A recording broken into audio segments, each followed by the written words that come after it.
اللہ من الشیطان الرجیم بسم اللہ الرحمن الرحیم سورۃ الاعراف سورۃ نمبر 7 الف لام میم صاد کتاب انزل الیک کتاب اتاری گئی آپ کی طرف فلا یکن فی صدرک تو نہ ہو آپ کے دل میں حرج کوئی تنگی منو اس کی وجہ سے لتنذر تاکہ آپ خبردار کریں بھی اس کے ذریعے سے وذکر اور نصیحت للمؤمنین ایمان لانے والے لوگوں کے لیے۔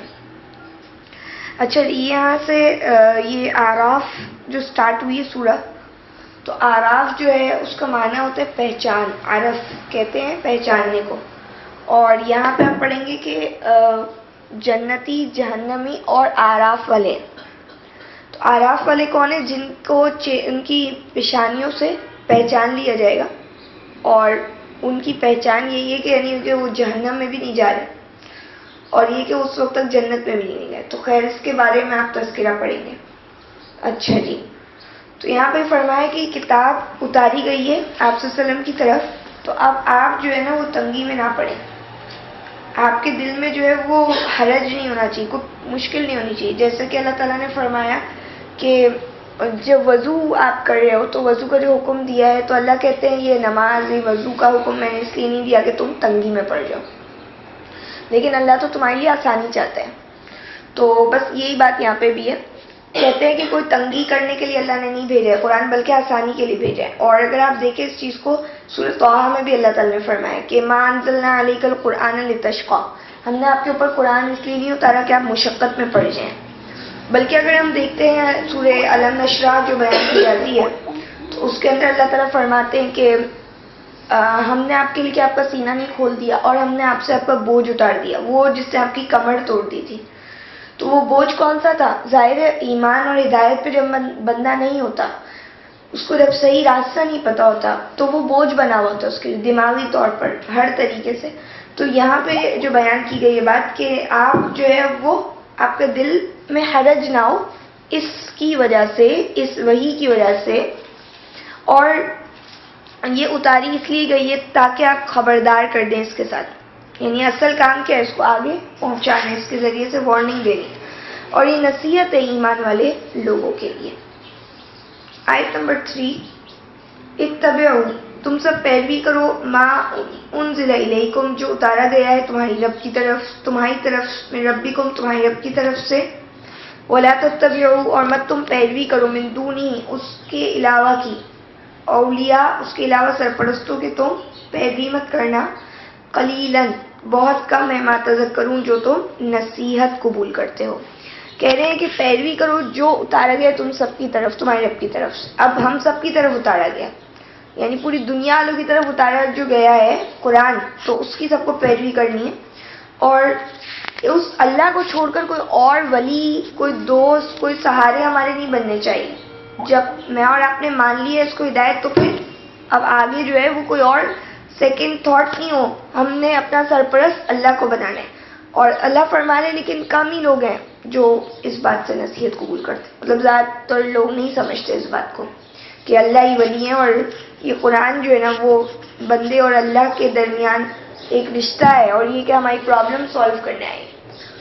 آیت نمبر 4 وَكَمْ مِنْ قَرْيَةٍ أَهْلَكْنَاهَا، اور کتنی بستیاں ہیں ہم نے ہلاک کر دیا ان کو، فَجَاءَهَا، تو آ پڑا ان پر، بأسنا، ہمارا عذاب، بیاتاً، رات کے وقت، او ہم، یا وہ سب، قائلون، دوپہر کو سو رہے تھے۔ اچھا کہتے ہیں کہ کتنی بستیاں ایسی ہیں کہ جن کو ہم نے ہلاک کیا اور ان کے اوپر ہمارا عذاب آیا، رات کے وقت آیا یا وہ جب ٹیلولہ جو کرتے دوپہر میں، قائلون کہہ رہے ہیں۔ تو یعنی اللہ کہہ رہے ہیں کہ جب نہیں مانو گے یا اللہ کو ولی نہیں بناؤ گے، نصیحت نہیں پکڑو گے، تو تم بھی نہیں بچو گے جیسے پچھلی قومیں نہیں بچی ہے۔ آگے کہتے فما کان دعواہم، تو نہیں تھی ان کی پکار، ان کی صدا، اذ جاءہم بأسنا، جب ان کے پاس ہمارا عذاب آیا، الا مگر ان قالوا، یہ کہ وہ کہنے لگے، انا کنا ظالمین، بے شک ہم ہی ظالم تھے۔ کہنے کہ اس وقت کیا ہوتا ہے انسان کا جواب، اس کا رسپانس کیا ہوتا ہے جب اللہ کا عذاب آتا ہے، کہ ہم تو ظالم تھے ہی نہیں، ہم نے تو کچھ غلط نہیں کیا۔ اچھا اللہ تعالیٰ عذاب اصل میں اتارتے نہیں نا، یہ بات جو یہاں پہ بیان ہو رہی ہے جس سیکوینس سے بتایا جا رہا ہے کہ اللہ تو عذاب اتارتے نہیں ہے، جب تک کہ رسول نہ بھیجے، جب تک کہ کتاب نہ آئے. تو پچھلی قومیں ہلاک ہوئی تو ان کے پاس بھی نذیر آئے تھے، خبردار کرنے والے آئے تھے، لیکن جب انہوں نے ان کو نہیں سمجھا تو ایٹ لاسٹ کیا ہوا؟ اللہ فرماتے ان پر ہمارا عذاب ہے، اور اس وقت وہ کہہ رہے تھے ہم ظالم نہیں تھے. آپ نے پیچھے ہی پڑھا تھا کہ یہ سورہ نام میں کہ اللہ فرمانے کہ دیکھو اب یہ کیسے کذبوا علی انفسہم، اپنے اوپر آج جھوٹ بول رہے ہیں. آیت نمبر 6 فَلَنَسْأَلَنَّ الَّذِينَ، تو ضرور ہم پوچھیں گے ان لوگوں سے اُرسِلَ إِلَيْهِمْ جن کی طرف وہ بھیجے گئے تھے، وَلَنَسْأَلَنَّ الْمُرْسَلِينَ اور ہم ضرور بھیجیں گے بھیجے گئوں کو بھی. پوچھیں گے مرسلین یعنی رسولوں کو، بھیجے گئوں کو. کہنے کہ یہ سب سے پوچھ گچھ ہوگی، ہم ضرور ان کو بھی پوچھیں گے جو ان کی طرف بھیجے گئے رسول، اور رسولوں سے بھی پوچھیں گے. سب سے سوال ہوگا. بھائی ظاہر ہے رسول نے تو اپنی جاب پوری کی ہے، رسول نے تو اپنا کام پورا کیا ہے، مگر سوال تو ان سے بھی کیا جائے گا، جیسے کہ قرآن میں آتے کہ شہادت کے لیے ان کو بلایا جائے گا. اور یہ کہ ان سے بھی پوچھا جائے گا کہ کیوں بھائی تمہارے پاس جب رسول آیا تھا تو یہ آج تم نے کیا جھوٹ گھڑا ہے کہ ہم تو کوئی، یا اس وقت جب پرابلم آتے عذاب آتے تو کہتے ہم ظالم نہیں تھے. تو ان سے پوچھا جائے گا نا قیامت کے دن کہ تمہارے پاس جب یہ رسول آئے تھے تو تم نے کیا کیا تھا. یعنی بولنے کو تو ہر کوئی یہی بول دیتا ہے کہ میں غلط نہیں ہوں، چاہے وہ آج دنیا میں آپ لے لیں چاہے وہ موت کے وقت بولے گا. لیکن سمجھنے کی بات یہ ہے کہ جو حق بات ہے فیصلہ تو اسی کے اوپر ہونا، اور حق بات یہ ہے کہ جب رسول آ گئے تو اس کے بعد جو ہے وہ پھر عذاب ہی آئے گا اگر نہیں مانو. رسول آ گئے یا تو تمہاری فتح ہوگی اگر مان لی، نہیں مانا تو عذاب آئے گا. اور اللہ کہہ رہے ہیں کہ میں سب کو کھڑا کر کے پوچھوں گا. آیت نمبر 7 فَلَنَقُصَّنَّ تو ہم ضرور بیان کریں گے علیہم ان کے سامنے بِعِلْمٍ پورے علم کے ساتھ، وَمَا كُنَّا غَائِبِينَ اور ہم نہیں ہیں تھے اور نہیں ہیں ہم غائب. اب دیکھیں کیا کہتے ہیں کہ جب ہم ان سے پوچھیں گے تو کہتے ہیں ہم ان کے اوپر پورے علم کے ساتھ وہ بیان کر دیں گے قصہ. نقص کا آنا ہے، ہم بالکل پورے طریقے سے ان کو کھول کر نیریٹ کریں گے، بتائیں گے کہ یہ دیکھو تم نے کیا تھا علم کے ساتھ. علم کے ساتھ کیا مطلب؟ With proof. اللہ تعالیٰ مجھے اور آپ کو جو دکھائیں گے تو وہ یہ دکھائیں گے کہ دیکھ لو یہ آئے تھے نبی اور تم نے کیا کیا تھا. اور علم جو ہے وہ اگر آپ دیکھ لیں تو وہ کوئی یہ والا علم تو نہیں ہے کہ اللہ قرآن بتائیں گے. ظاہر ہے وہ علم ہے جو میرے اور آپ کے ہر ایک کے لیے الگ الگ، جو سب کی اللہ کے پاس ویڈیوز اور آڈیوز موجود ہیں، تو اس کے حساب سے اللہ بتائیں گے، ان کو بیان کریں گے اور ان کو پروفس دیں گے کہ دیکھو تمہارے دور کے یہ لوگ تھے، انہوں نے مانا اور تم نے نہیں مانا. اور اللہ کہنے کوئی ہم غائب تو ہے نہیں، نہ ہی غائب اللہ تھے اور نہ غائب ہیں، نہ ہوں گے کبھی. تو سب کچھ تو مجھے معلوم ہے، میں تمہیں سامنے پیش کر دوں گا، تم کہاں سے بچ سکتے ہیں.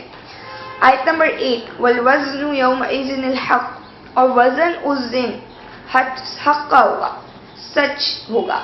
فَمَنْ ثَقُلَتْ تو جس کے بھاری ہوں گے، موازینہ اس کے وزن، فَأُولَئِكَ تو وہی لوگ، ہم وہی الْمُفْلِحُونَ فلاح پانے والے ہوں گے.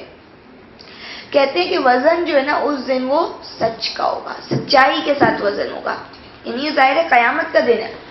آج تو ان چیزوں کا ویٹ زیادہ نظر آتا ہے نا جو حق پہ نہیں ہوتی، جو چیزیں باطل ہوتی ہیں، جو غلط ہوتی ہیں. جو حق ہوتا ہے اس کا ہی ویٹ نہیں آج. تو اللہ تعالیٰ کہہ رہے ہیں اس دن جب تمہارا ترازو رکھی جائے گی، تمہارا حساب کتاب ہوگا، اس دن وہ وزن بالکل سچ ہوگا، سچائی پہ فیصلے ہوں گے، حق پہ فیصلے ہوں گے. آج ایک بندہ بڑا اچھا کام کرتا ہے لیکن لوگوں کی نظر میں اس کی کوئی حیثیت نہیں ہوتی، اور اسی طریقے سے ساری زندگی گزر جاتی ہے، یہی سلسلہ چلتا رہتا ہے. ایک اللہ کی ذات ہی ہے نا جو بندے کی قدر کرتی. اور یہاں پہ بھی جو بات ہے کہ دیکھو آج اگر تم کر رہے ہو اس کا ویٹ نہیں ہے تو تم کل کے لیے امید مت چھوڑو. کل وہ جو دن آئے گا تو اس دن تو اس کا سچا جو ہے وزن تمہیں ملے گا، اور جس کے وزن بھاری ہوئے تو وہ کامیاب. تو اس دن کی کامیابی کا جو انحصار ہے، جو ڈپینڈ کرتی کامیابی، وہ صرف اور صرف وزن کے بھاری ہونے کے اوپر کرتی. یعنی کس کا وزن؟ نیکیوں کا وزن، گناہوں کا نہیں. اور اس دن وزن حق کا ہوگا تو اس لیے حق والی چیز جو ہے اس کو کاؤنٹ کیا جائے گا. جس کے وزن یعنی بھاری ہوئے حق کے تو وہی لوگ کامیابی پانے والے. اچھا یہ آیت اس طریقے کی بات قرآن نے بہت ساری جگہوں پہ بیان کی. اگر آپ صرف کچھ سورہ قاریہ دیکھ لیں تو اللہ فرماتے ہیں فَأَمَّا مَنْ ثَقُلَتْ مَوَازِينُهُ فَهُوَ فِي عِيشَةٍ رَاضِيَةٍ تو جس کا وزن بھاری ہوا تو وہ عیش والی پسندیدہ زندگی میں ہوگا. وَأَمَّا مَنْ خَفَّتْ مَوَازِينُهُ جس کا وزن ہلکا ہوا فَأُمُّهُ هَاوِيَةٌ اس کا ٹھکانہ تو ہاویہ جہنم بنے گی. یہاں پہ بھی آپ دیکھیں 9 میں کہتے ہیں ومن خفت موازینہ، اور جس کے ہلکے ہوں گے ان کے وزن، فاولئک، تو یہی لوگ ہیں وہ خسروا انفسہم، جنہوں نے اپنے آپ کو خسارے میں مبتلا کیا، بما کانوا، اس وجہ سے جو تھے وہ بھی آیاتنا، ہماری آیات کے ساتھ، یظلمون، وہ ظلم کرتے تھے۔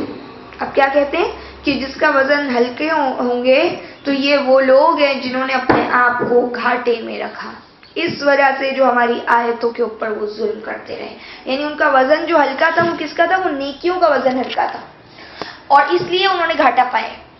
آج پھر اتنی نیکیاں کریں جو جنت تک لے جائے اور وزن بھاری کر دے، اور اتنے گناہ کریں جو جہنم سے بچا لے، اور اتنے گناہ نہیں کریں کہ جو وزن کو بھاری کر دیں ہمارے، اور قیامت کے دن ہم کیا ہو جائیں؟ گھاٹا پانے والے ہو جائیں۔ اور یہ جو یہاں پہ بات ہے کہ اس وجہ سے کہ وہ ہماری آیتوں کے ساتھ ظلم کر رہے تھے، وہ حق کس کا مار رہے تھے؟ اللہ کی آیتوں کے اوپر عمل نہیں کر رہے تھے۔ تو آج جتنا جو آیتوں کے اوپر عمل کر رہے ہیں وہ اپنا اتنا وزن جو ہے نا انشاءاللہ بڑھا رہے ہیں، اور جو جتنا آیتوں سے منہ موڑ رہے ہیں وہ اپنا وزن گھٹا رہے ہیں۔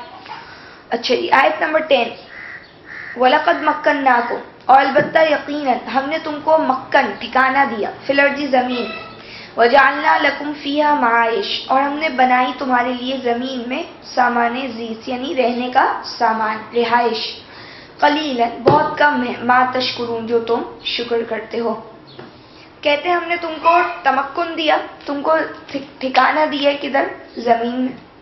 ہم نے تمہارے لیے اس میں معائش، عائش کہتے ہیں زندگی گزارنے کو، تو جگہ بھی بنا دی، زندگی گزارنے کی سامان بھی دے دیا اللہ تعالیٰ نے، سب چیزیں دی ہیں۔ تو کہہ رہے ہیں ہم نے تم کو جو ٹھکانہ دیا ہے زمین میں، یعنی ٹھکانہ کیا دیا ہے؟ یہ زمین بنائی ہے سب سے بڑی چیز، میں اور آپ اس میں بسنے کا طریقہ اللہ نے سکھا دیا، اور معائش یعنی جو بھی زندگی گزارنے کے لیے لائف سپورٹنگ سسٹم کی ضرورت ہوتی ہے وہ تمام چیزیں اللہ تعالیٰ نے مجھے اور آپ کو دی ہیں۔ اور کیا کہتے ہیں؟ بہت کم ہیں جو شکر ادا کرتے ہیں۔ زیادہ تر لوگ ان چیزوں کو کہاں سمجھتے ہیں، کہاں شکر ادا کر رہے ہیں کہ اللہ نے ہمیں کتنا کچھ دیا ہوا ہے۔ آج ہم اپنے سے اوپر تو دیکھتے ہیں، اپنے سے نیچے نہیں دیکھتے۔ اگر ہم دیکھیں اللہ تعالیٰ نے ہم سب کے لیے جو ہے زندگی گزارنے کا بڑا بہترین سامان دیا ہے، تو اس سامان کے بعد اللہ نے بولا تھا بس اسی کو دنیا کو ہی سجاتے رہو اور اسی میں گم رہ جانا۔ یہ پیچھے والی بات سے آپ اس کو جوڑیں، یعنی اپنے وزن کو بھاری کرنا تھا نیکیوں کے۔ تمہارے لیے میں نے تمہاری ساری ضروریات پوری کر دی، اب تم کو اپنی اس دن کی ضرورت کو پوری کر دی، اور وہ دن کی ضرورت نیکیاں ہیں، اس دن کی ضرورت اچھائیاں ہیں، بھلائیاں ہیں، اور اس دن کی ضرورت یہ گناہ نہیں ہے جس کو تم آج سمیٹ رہے ہو۔